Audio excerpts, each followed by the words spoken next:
Hey everyone, this is Christine with LeftSideArt. Today I have another layout for you in my Dilutions Large Journal.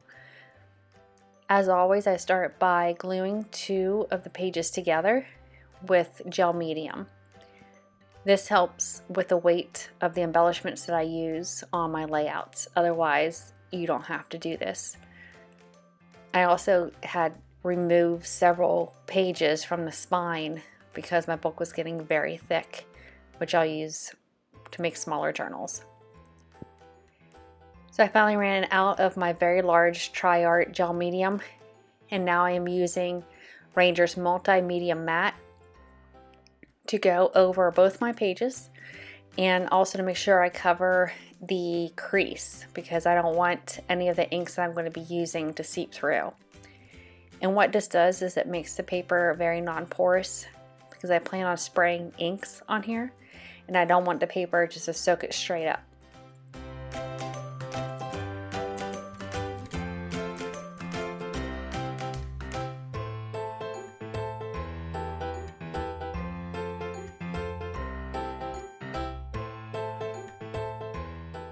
Now that I've protected the rest of my table here with some paper towels, the three colors that I'm going to use are Vintage Photo, which is Tim Holtz Distress Spray Stain, and then also in the same line Tarnished Brass, and the purple I'm using is by Dilutions and it's called Crushed Grape.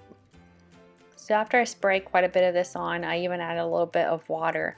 I just take a roll of paper towels, roll over it, just soak up some of that extra puddled ink, and then I dry it. You can also wait and let this air dry. But with any of these layouts, what you want to do first is create your background, which is what we're doing here.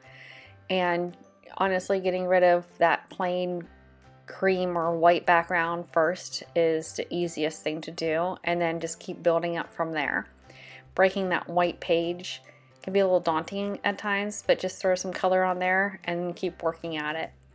So what I'm doing is just adding a little bit of interest to my background with some random Tim Holtz stamps, Stamponomimus stamps, excuse me, and black archival ink. I also use a little bit of archival ink color called Coffee.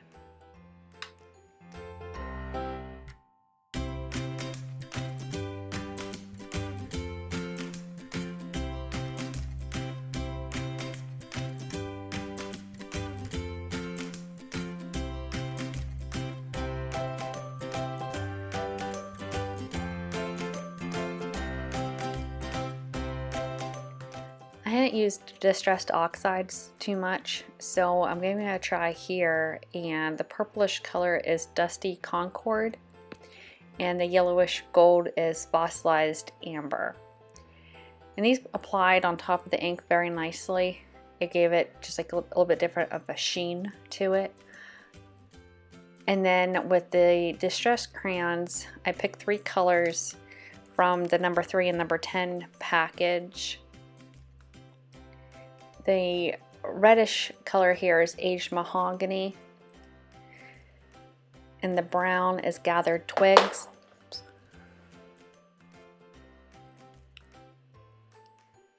And the orangish yellow is Wild Honey. I also did add some black as well, which is just black soot. These are really nice to go along the edges of your paper, like I like to do, and create a border. These layer very nicely, even on top of a little bit of ink that was splattered throughout. And you just apply it and move around with your finger. Apply enough where your finger will drag on the paper, but it's pretty easy. You don't need to add water or anything, just enough movement with your finger gets this color moving. Now this is a spider web stencil by Tim Holtz, and I was trying different things with it. It's a very, very thin stencil, and I first tried Art Basics Heavy Gesso in black, which I love this gesso. It dries with a very matte finish, but I am not liking it, not for this layout. You can do this type of stenciling maybe for something else, but I go to wipe it off, and because these inks do reactivate with moisture, I did have to go back and apply a little bit of color to fill in the area that I wiped off.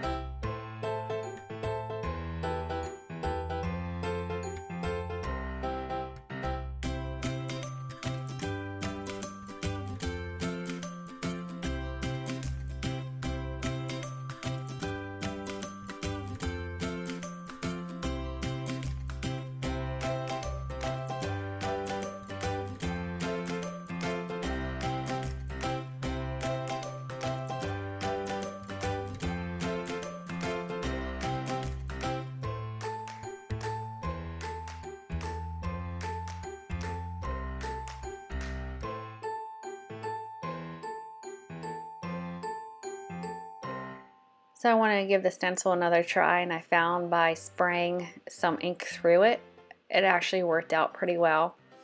How much spray you spray definitely makes a difference because it will seep underneath the stencil.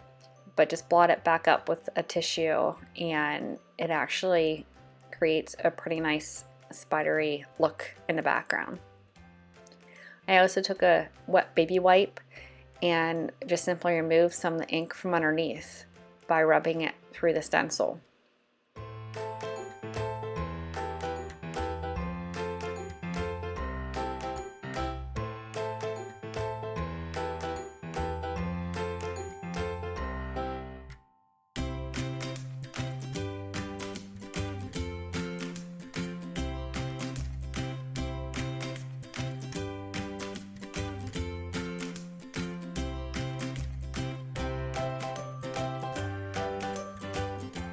The next step is choosing a focal object, or in this case I ended up using multiple objects.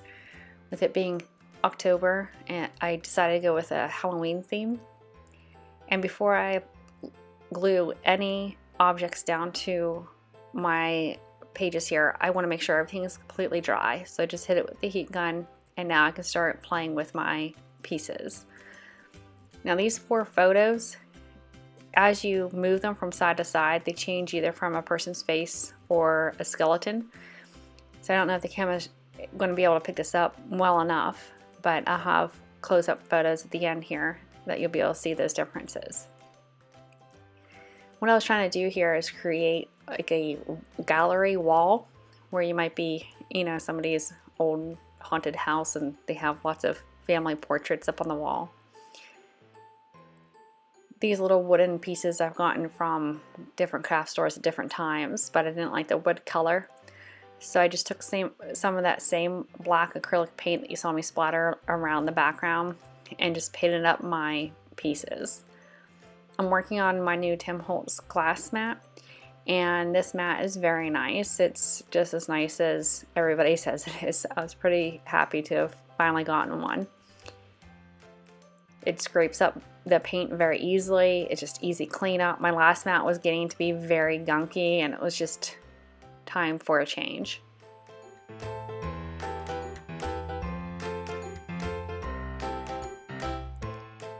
The pieces I painted black were a little too black, so I got some metallic by Art Alchemy, and this is the purplish color. It's called Dark Velvet. This has a little bit of a sheen to it. It's not just a flat purple. So I just took my finger and rubbed it on the pieces, and it worked perfectly fine.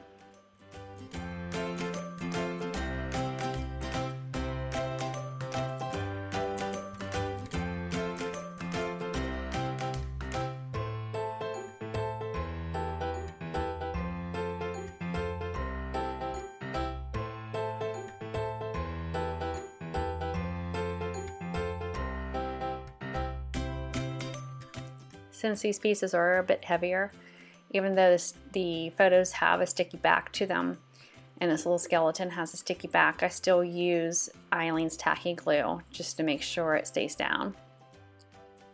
And this glue will dry clear, so you don't have to worry about it being white right now.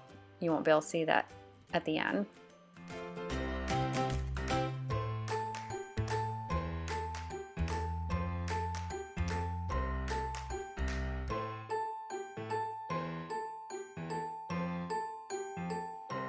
I'm using some cheesecloth to create kind of a spider webby look to this. And it's pretty easy to use. You just cut a piece and then you just use a little bit of glue, or in this case I was using more of that multi-medium matte with a paintbrush, and you just apply it here and there. You don't have to coat the entire thing. I actually advise not to, because it's nice to have a little bit of that soft dimension coming up from the page.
And our last step is to create a message. These are little chit-chat words that I also got at craft store, and I am going with Boo Crew, which I thought was kind of funny, and I gave them each names with this, with the words. And like I said, I'll have close-ups at the end where you can see where the photos change from a person to a skeleton.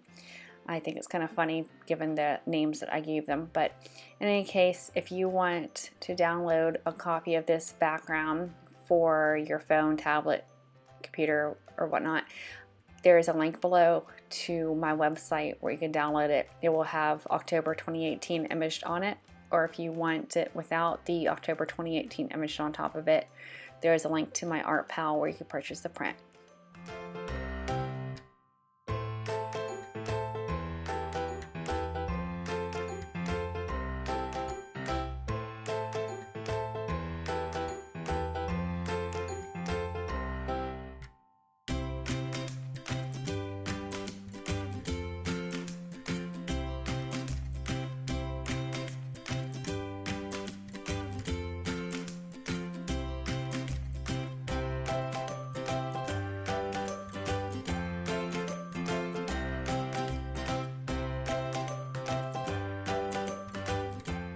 And just to finish this up, I'm adding a little bit of shadow with my black Stabilo pencil.